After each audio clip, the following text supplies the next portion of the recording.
آج بڑی بڑی باتیں کی جاتی ہیں، مگر میں آپ کو یاد دلانا چاہتا ہوں کہ اتر پردیش میں بلکہ پورے ملک میں CAA-NPR-NRC کے خلاف احتجاج ہوا۔ ہم سب نے مل کر احتجاج کیا اس لیے کہ وہ قانون بھارت کے سمویدھان کے خلاف تھا۔ وہ قانون رائٹ ٹو ایکوالٹی، مساوات اور برابری کے خلاف تھا۔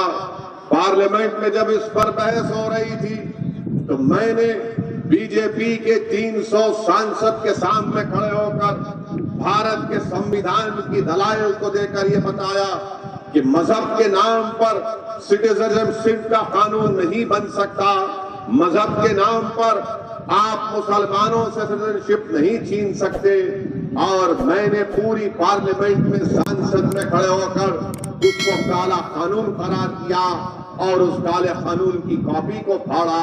میں مبارکباد دیتا ہوں ان تمام لوگوں کو جنہوں نے خاص طور سے ہماری ماں اور بہنوں کو جنہوں نے پرامن احتجاج کیا اس قانون کے خلاف۔ مگر افسوس یہ ہے کہ اتر پردیش میں 23 مسلمانوں کو گولی مار کر ان کی جانیں لے لی گئی۔ بتائیے یہ کون سا انصاف ہے کہ گولی مار کر ان کو جان لے لی جاتی ہے؟ اور یہ میں نہیں کہہ رہا ہوں، سپریم کورٹ کے ریٹائرڈ جسٹس کی رپورٹ ہے، ریٹائرڈ جج کی رپورٹ ہے، جنہوں نے کہا کہ ان بچوں کی جان لینے کے لیے گولی مار کر ان کو ختم کر دیا گیا۔ وہ 23 مرنے والے کہاں کہاں کے تھے؟ علی گڑھ کے تھے، مظفر نگر، آپ کے ماؤ بیریج اور بلند شہر سے ان کا تعلق تھا۔ میرے عزیز دوستوں اور بزرگوں، یہ اس طرح سے اگر سمویدھان کی دھجیاں اڑائی جاتی رہیں گی تو بتائیے پھر ہمارے ملک میں جمہوریت کا کیا ہوگا؟ اتر پردیش میں فریڈم آف ایکسپریشن کا کیا ہوگا؟ آج مرنے والوں کے گھروں میں کوئی جا کر ان سے پوچھتا نہیں ہے۔ وہ 23 لوگ جو مر گئے، آج دنیا ان کے گھر کی طرف رخ نہیں کرتی۔ کوئی اس مرنے والے ماں کی بیٹے سے جا کر نہیں پوچھتا کہ ماں تو سکون میں ہے یا نہیں۔ مرنے والے بیٹے کے باپ کے پاس کوئی جا کر اس سے پوچھتا نہیں ہے کہ چچا آپ کی زندگی کیسے گزر رہی ہے۔ اللہ ہی بہتر جانتا ہے کہ جن لوگوں کی جانیں چلی گئیں آج ان کے گھر میں کتنا غم ہوگا، کتنی تکلیف اور کرب میں اپنی زندگی گزار رہے ہیں۔ مگر میں آپ کو یہ بات بتانے آیا ہوں کہ یاد رکھو میرے عزیز دوستوں اور بزرگوں، اس ملک اور اس ملک کے سمویدھان کو بچانے کے لیے ہم کو اپنی جان کے نذرانے بھی دینا پڑے تو ہم دیتے رہیں گے۔ اگر ہم کو اپنی جان قربان کرنا پڑا تو یقیناً انشاءاللہ تعالی اگر میں آپ ایک خون کا خطرہ بہائیں گے، میں آپ سے وعدہ کر رہا ہوں کہ میں ہمیشہ اللہ سے دعا کرتا ہوں کہ اللہ تو مجھے جب تک اس دنیا میں زندہ رکھے گا مجھے ایسی زندگی دے کہ دم واپسی تک میں تیرے سامنے سجدہ کروں، اقتدار کی کرسیوں پر بیٹھنے والوں کے سامنے اپنے سر کو نہ جھکاؤں۔ میں ہمیشہ اللہ سے دعا کرتا ہوں کہ رب کریم آپ مجھے جب تک زندہ رکھیں گے میری زبان آپ کے ذکر سے تر ہوتی رہے۔ میں اللہ سے ہمیشہ دعا کرتا ہوں اور کرتا رہوں گا کہ اللہ تو مجھے جب تک زندہ رکھے گا مجھے میری زبان میں وہ طاقت دے کہ میں ظالموں کے سامنے کھڑے ہو کر ان کے ظلم اور انصاف کا مطالبہ کرتا رہوں۔ میرے عزیز دوستوں اور بزرگوں، اللہ مجھے جب تک زندہ رکھے گا یہ میری زندگی کا نظم العین ہے۔ اللہ مجھے جب تک زندہ رکھے گا میں اللہ سے دعا کرتا ہوں کہ یا اللہ مجھے اپنے حبیب محمد مصطفیٰ صلی اللہ علیہ وسلم کے در کا کتا بنا کر رکھ۔ یا اللہ مجھے ایسا کتا بنا کر رکھ جو کبھی بھی مظلوموں کے ظالموں اگر ظلم کرے تو میں ان کے خلاف آواز اٹھاؤں۔ میں ہمیشہ اللہ سے دعا کرتا ہوں کہ اللہ اگر تو مجھے موت دے تو شہید کی موت دے، تاکہ میں آج تیری زندگی جو تو نے مجھے دی ہے اللہ کی نعمتوں کا شکریہ میں ادا نہیں کر سکتا. کون کون سی نعمت کا میں اللہ کا شکر ادا کروں.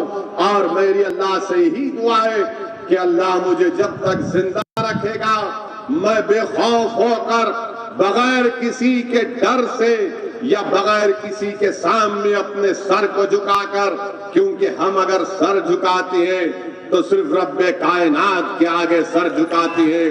میں آپ کو یہ تیقن دینے آیا ہوں کہ یہ میری زندگی کا نصب العین ہے. میرے عزیز دوستوں اور بزرگوں, جو ظلم کیا جا رہا ہے انشاءاللہ تعالی یہ ظلم کا خاتمہ ہوگا, یہ ظلم کا خاتمہ ہوگا. کہاں گئی انسانیت؟ یہ ہمارا دیس گاندھی کا دیس ہے, گوتم بدھ کا دیس ہے, گرو نانک کا دیس ہے, خواجہ اجمیری غریب نواز کا دیس ہے. میرے بتاؤ میرے عزیز دوستوں اور بزرگوں, آج ایک معصوم بچہ غازی آباد میں جا کر ایک عبادت گاہ میں پانی پیتا ہے, پیاسا ہے, پانی پیتا ہے تو اس کو پیٹا جاتا ہے, اس کو مارا جاتا ہے اور اس سے کہا جاتا ہے کہ تو اس مذہب کا نہیں ہے تو کیسے یہاں پر آ کر پانی پیا. کیا یہ انسانیت ہے؟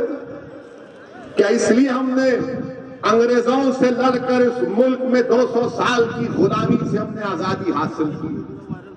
کیا ہم نے گاندھی کے ساتھ کھڑے ہو کر لاٹھیاں اس لیے کھائی تھی؟ کیا اس لیے علامہ فضل خیر آبادی رحمت اللہ علیہ نے کالے پانی کی سزا کو خوشی قبول کیا؟ کیا اسی لیے ہمارے علماؤں نے انگریزوں کے خلاف جہاد کا فتویٰ دے کر پھانسی کی سزا کو مسکراتے ہوئے قبول کیا؟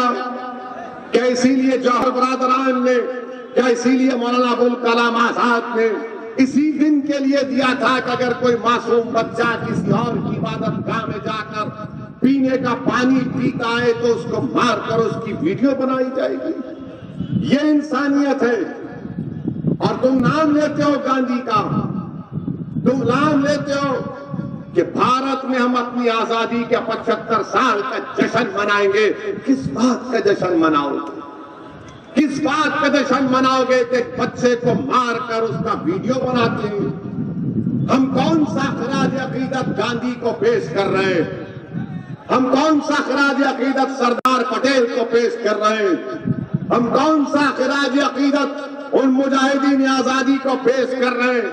ہم کون سی محبت سبھاش چندر بوس نیتا جی سے ادا کر رہے ہیں کہ جب اسی دیش میں ایک بچے کو مار کر اس کی ویڈیو بنائی جاتی؟ شرم آنی چاہیے ان لوگوں کو جو ایک معصوم بچے کو پیٹتے, چلو بھر پانی میں ڈوب مرنا چاہیے ان لوگوں کو جو نفرت کی فضاؤں میں اضافہ کر رہے ہیں. ارے عبادت گاہ کسی کی بھی ہوگی, تم بھگوان کی پوجا کرو یا اللہ کی کرو یا گوتم بدھ کی کرو, مگر انسانیت تو سب سے بڑی چیز ہے. اگر میں اچھا مسلمان, اگر میں اچھا انسان نہیں ہوں تو میں اچھا مسلمان نہیں بن سکتا.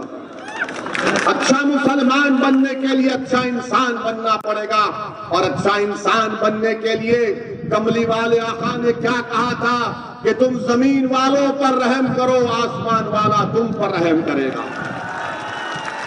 یہاں رحم نہیں کیا جا رہا ہے, یہاں پر رحم نہیں کیا جا رہا ہے, یہاں پر ظلم کیا جا رہا ہے, یہاں پر نفرت کے اضافہ کیا جا رہا ہے.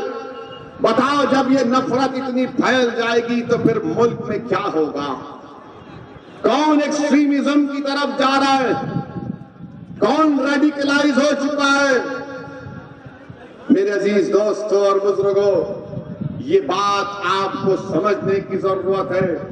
اسی لیے اس نفرت کے خاتمے کے لیے, تاکہ وہ معصوم بچے جو آج ہماری صفوں میں بیٹھے ہیں ان کو کوئی مارے نہ پیٹے, اس بچے کے ماں باپ کی کوئی بے عزتی نہ کرے, اسی لیے اوم پرکاش راجبر صاحب نے سنکلپ مورچہ بنایا ہے.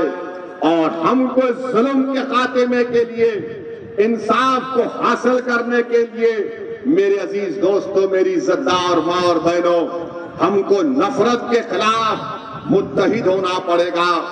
ہم کو یہ لڑائی جو لوگ لڑا رہے ہیں اس کے خاتمے کے لیے، زہر کے خاتمے کے لیے، اس ملک اس دیش کو بچانے کے لیے، اتر پردیش میں محبتوں کی فضاؤں کو عام کرنے کے لیے میری آپ سے گزارش ہے کہ آپ نے بہت موقع دیا، صفا کو دیا، بی ایس پی کو دیا، کانگریس کو دیا۔ اب میں آپ سے اپیل کر رہا ہوں کہ آج آپ کے سامنے ایک طاقتور روپ میں سنکلپ مورچہ جس کی اوم پرکاش راجبر قیادت کر رہا ہے، میری آپ سے گزارش ہے کہ آپ ان کا ساتھ دیں، متحدہ طور پر اپنے کے کوٹ کا استعمال کریں، اور جو لوگ راجبر صاحب کو اور اسد الدین اویسی کو بی ٹیم کا بات کرتے ہیں، میں ان سے کہنا چاہ رہا ہوں پیارے، ہم بی ٹیم نہیں ہیں، ہم بی ٹیم نہیں ہیں، ہم وہ ٹیم ہیں، ہم ترازو کا وہ پلڑا ہے کہ جس کا ساتھ دیں گے وہ تخت پر بیٹھ جائے گا، ہم جس کا ساتھ چھوڑ دیں گے وہ تختے پر لیٹ جائے گا انشاءاللہ تعالی۔ تو اب تم اپنی فکر کرو اور تم وہ بات یاد رکھو، یہ تمام نام نہاد سیکولر پارٹیز سے کہنا چاہ رہا ہوں